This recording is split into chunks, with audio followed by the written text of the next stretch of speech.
She was driving back home in the middle of the night on an empty street. All she wanted was a few seconds of sleep. But as she began to fall asleep, and suddenly a man appears in front of her out of nowhere. She slammed the brakes. She goes left, she goes right, but she couldn't control the car. She couldn't control the car, and she hit the man very strongly. And then the car stops. She looked at him, so weak, lying down, so vulnerable. She tried to approach him, hoping he's not dead.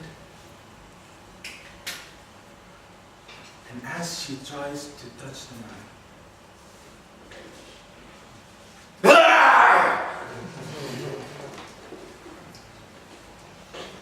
Master of Ceremony, do you know what happened to that girl? The girl's name is Matilda, by the way. Oh, the frog? But ladies and gentlemen, the real question is, do you believe in vampires? No. Yes. The vampires in history can be traced to the 1720s. But traces, history, stories and warnings about vampiric creatures can go much further.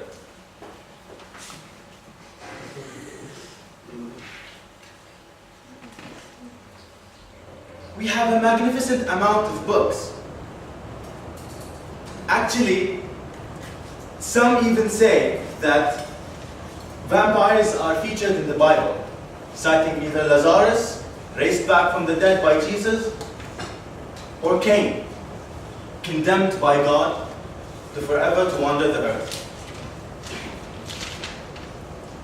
We have a magnificent amount of books and literature about vampires and a lot of creatures, one of which and the most famous is Dracula, who tried to move from Transylvania to England in the late 19th century to spread out the virus of vampirism, but fought against by a group of people who defended their territory. But that's just a myth. What if we have real vampires in our communities? I cannot imagine what happened to that girl, Matilda, happening to me or you. Can you?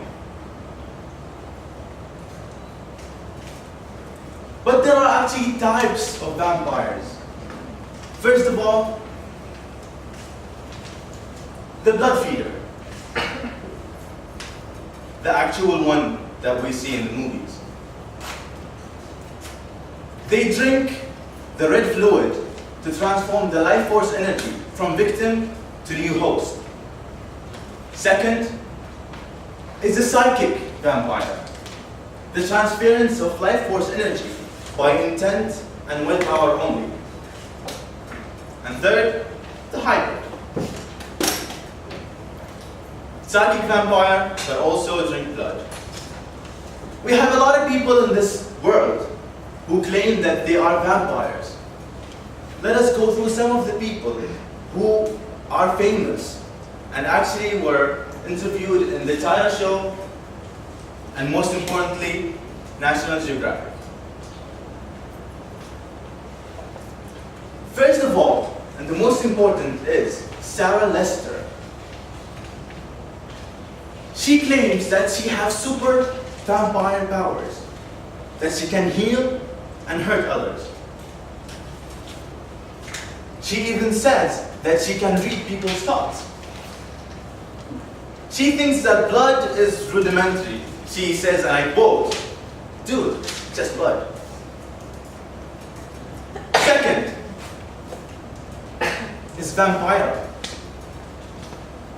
Also a psychic vampire, just like Sarah Lester, but in a different way. She either cuts people to feed off their life force energy, or lights her son on fire. Yeah. Third, and the one I believed in, Don Henry. Don Henry had real superpowers. He can lift very heavy objects. He confirmed the vampire existence, and I quote, "Yes, vampires exist, and they have been there for quite a long time." He's called in his community the vampire emperor. He's been studied in the National Geographic Channel, and throughout the study, scientists came up with inconclusive results. They couldn't manage to confirm if he's a real vampire or a real human. But let's get back to our real question. Do you believe in vampires? In some sites, we have 73% of the people say yes, and only 27 who say no.